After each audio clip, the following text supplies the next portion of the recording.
ನಾಳೀಯ ಕಾಯಿಲೆಗಳಿಂದ ಹೆಚ್ಚುತ್ತಿರುವ ಆರೋಗ್ಯ ಸಮಸ್ಯೆಗೆ ತಕ್ಷಣವೇ ಗಮನ ಹರಿಸಬೇಕಾದ ಹಲವಾರು ಗಂಭೀರ ಪರಿಸ್ಥಿತಿಗಳಿಗೆ ಒತ್ತು ನೀಡಬೇಕೆಂದು ಯಶವಂತಪುರ ಮಣಿಪಾಲ್ ಆಸ್ಪತ್ರೆಯ ಸೀನಿಯರ್ ಕೌನ್ಸಿಲೆಂಟ್ ಮತ್ತು ಎಂಡೋವ್ಯಾಕ್ಯುಲರ್ ಸರ್ಜರಿ ವೈದ್ಯಕೀಯ ತಜ್ಞ ಡಾಕ್ಟರ್ ರಾಜೇಂದ್ರ ಪ್ರಸಾದ್ ತಿಳಿಸಿದರು. ಪತ್ರಿಕಾಗೋಷ್ಠಿಯಲ್ಲಿ ಮಂಗಳವಾರ ಮಾತನಾಡಿ, ಡಯಾಬಿಟಿಸ್ ಫುಟ್ ಇದು ಸೋಂಕುಗಳು, ಹುಣ್ಣುಗಳು ಮತ್ತು ಅಂಗಚೇತನಗಳನ್ನು ಉಂಟುಮಾಡುವ ಮಧುಮೇಹದ ಸಾಮಾನ್ಯ ಮತ್ತು ಗಂಭೀರ ತೊಡಕಾಗಿದೆ. ರಕ್ತದ ಹರಿವನ್ನು ಪುನಃ ಸ್ಥಾಪಿಸಲು ಆರಂಭಿಕ ಹಂತದ ಪತ್ತೆ ಮತ್ತು ತ್ವರಿತ ಚಿಕಿತ್ಸೆಯು ಅಂಗವನ್ನು ಕಳೆದುಕೊಳ್ಳುವುದನ್ನು ತಪ್ಪಿಸಲು ನಿರ್ಣಾಯಕವಾಗಿದೆ. ವೆರಿಕೋಸ್ ವೆಲಿನ್ಸ್ ಇದು ಸಾಮಾನ್ಯವಾಗಿ ಕಾಸ್ಕೆಟಿಕ್ ಸಮಸ್ಯೆಯಾಗಿ ಕಂಡುಬಂದರೂ ಚಿಕಿತ್ಸೆ ನೀಡದ ಉಬ್ಬಿರುವ ರಕ್ತನಾಳಗಳು, ಸಿರೆಯ ಹಣ್ಣುಗಳು ಮತ್ತು ರಕ್ತ ಕಡಿಮೆದ ಹರಿವಿನಂತಹ ಗಂಭೀರ ಆರೋಗ್ಯ ಸಮಸ್ಯೆಗಳಿಗೆ ಕಾರಣವಾಗಬಹುದು. ಎಂಡೋವೆನಸಸ್ ಲೇಸರ್ ಅಬ್ರೇಷನ್ ನಂತಹ ಆರಂಭಿಕ ಚಿಕಿತ್ಸೆಗಳು ಈ ಅಪಾಯವನ್ನು ಕಡಿಮೆ ಮಾಡಬಹುದು ಮತ್ತು ಜೀವನದ ಗುಣಮಟ್ಟವನ್ನು ಸುಧಾರಿಸಬಹುದು ಎಂದರು. ಡೀಪ್ ವೇನ್ ಥ್ರೋಂಬೋಸಿಸ್ ಇದಕ್ಕೆ ಚಿಕಿತ್ಸೆ ನೀಡಿದಲ್ಲಿ ಪಲ್ಮನರಿ ಎಂಬಾಲಿಸಿಸ್ಗೆ ಕಾರಣವಾಗುವ ಗಂಭೀರ ಸ್ಥಿತಿಯಾಗಬಹುದು. ಆರಂಭಿಕ ಹಂತದ ಪತ್ತೆ ಮತ್ತು ಚಿಕಿತ್ಸೆ ಬಹಳ ಮುಖ್ಯ ಎಂದರು. ಧೂಮಪಾನ ಅನಿಯಂತ್ರಿತ ಮಧುಮೇಹ ಮತ್ತು ಪಿವಿಡಿಗಳಿಗೆ ಪ್ರಮುಖ ಕಾರಣಗಳಾಗಿವೆ. ವಿಶೇಷವಾಗಿ 45 ವರ್ಷಕ್ಕಿಂತ ಕಡಿಮೆ ವಯಸ್ಸಿನವರಲ್ಲಿ ಬರುತ್ತದೆ. ಚಿಕಿತ್ಸೆಗಿಂತ ತಡೆಗಟ್ಟುವಿಕೆ ಉತ್ತಮ ಎಂದು ಒತ್ತಿ ಹೇಳಿದರು. ಆರೋಗ್ಯಕರ ಜೀವನ ಶೈಲಿಯನ್ನು ಅನುಕರಣೆ ಮಾಡಬೇಕು. ಮಕ್ಕಳ ತುರ್ತುಸ್ಥಿತಿಗಳಲ್ಲಿ ಸಮರ್ಜಿತ ಚಿಕಿತ್ಸೆ ನಿರ್ಣಾಯಕವಾಗಿದೆ. ವಿಳಂಬಗಳು ಪರಿಸ್ಥಿತಿಯನ್ನು ಇನ್ನಷ್ಟು ಹದಗೆಡಿಸಬಹುದು ಎಂದರು.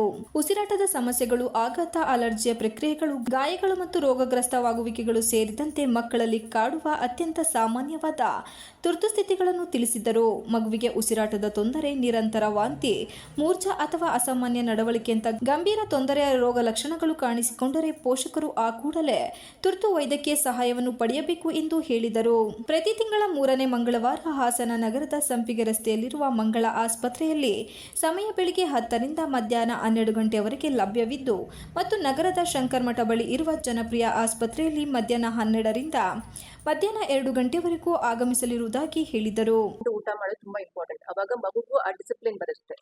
ಅದು ನೋಡ್ತಾ ನೋಡ್ತಾ ಅವ್ರಿಗೂ ಅರ್ಥ ಆಗುತ್ತೆ. ಇಲ್ಲ, ದಿಸ್ ಇಸ್ ಹೌ, ಮನೆಯಲ್ಲಿ ಹೀಗೆ ಎಲ್ಲರೂ ಕೂತ್ಕೊಂಡು ಊಟ ಮಾಡೋದು, ಮಾತಾಡ್ಕೊಂಡು ಊಟ ಮಾಡೋದು. ಆ ರೂಢಿ ನಾವು ರೆಗ್ಯುಲರ್ ಆಗಿ ಅಡಲ್ಟ್ಸ್ ಫಾಲೋ ಮಾಡಬೇಕು.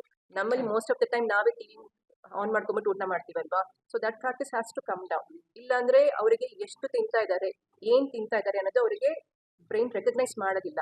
ಅವಾಗ ದೇರ್ ಓನ್ಲಿ ಸ್ವಾಲೋ, ಈ ಚೂವಿಂಗ್ ಮಸಲ್ಸ್ ಅಂತ ಹೇಳ್ತೀವಿ, ಅದು ಕೂಡ ಡೈಜೆಷನ್ ಪ್ರಾಬ್ಲಮ್ಸ್ ತುಂಬಾ ಜಾಸ್ತಿ ಆಗುತ್ತೆ. ಫಸ್ಟ್ 2 years ಗೊತ್ತಾಗೋದಿಲ್ಲ, but later on speech problems, attention problems, ಇವಾಗ ಜಾಸ್ತಿ ಹೈಪರ್ ಆಕ್ಟಿವ್ ಸ್ಪೆಕ್ಟ್ರಮ್ ಅಂತ ನೋಡ್ತಾ ಇದೀವಿ. ಅಂದ್ರೆ ಆಟಿಸಮ್, ಇದೆಲ್ಲ ನೀವು ಕೇಳಿಸ್ಕೊಂಡಿರ್ಬೋದು. ಇದೆಲ್ಲ ಥೆರಪಿಗೆ ಹೋಗೋದು ತುಂಬಾ ಇಟ್ ಇಸ್ ಮೋರ್ ಫ್ರಸ್ಟ್ರೇಟಿಂಗ್ ಅಂತ ಹೇಳ್ತೀವಿ. Because what we do the damage in the first 2 years, ಆ ಫಸ್ಟ್ 2 years ನಾವು ಕೇರ್ಫುಲ್ ಆಗಿ ನೋಡ್ಕೊಂಡ್ರೆ ನಿಮಗೂ ಪ್ಲಸ್ ನಿಮ್ಮ ಫ್ಯಾಮಿಲಿ ಮಕ್ಕಳಿಗೆ future will be much more smoother ಅಂತ ಹೇಳ್ಬೋದು. ಸೊ ಯಾವುದೇ ಕಾರಣಕ್ಕೂ do not go in to another route to ensure ಪಾಪುಗೆ ಊಟ ಮಾಡಿಸ್ಬೇಕು ಅನ್ನೋಕ್ಕೋಸ್ಕರ ಬೇರೆ ಆಂಗಲಲ್ಲಿ ಹೋಗೋದು it is not right. Correct. Because ಇವಾಗ ಕಂಟೆಂಟು ಅಷ್ಟೇ, ನಥಿಂಗ್ ವೆರಿ ಪ್ರೊಡಕ್ಟಿವ್ ಆರ್. ಪತ್ರಿಕಾಗೋಷ್ಠಿಯಲ್ಲಿ ಯಶವಂತಪುರ ಮಣಿಪಾಲ್ ಆಸ್ಪತ್ರೆಯ ಪೀಡಿಯಾಟ್ರಿಕ್ಸ್ ಮತ್ತು ವಿಷಯಾಟ್ರಿಕ್ಸ್ ಇಂಟರ್ನಿಸ್ಟ್ ಕೇರ್ ಡಾಕ್ಟರ್ ನಂದಿತಾ ರತ್ನಂ, ಆಸ್ಪತ್ರೆಯ ಮಾರ್ಕೆಟಿಂಗ್ ಮ್ಯಾನೇಜರ್ ರಾಜೇಂದ್ರ ಇತರರು ಉಪಸ್ಥಿತರಿದ್ದರು. Srinivas, TV 46 Malenadu news, Hassan.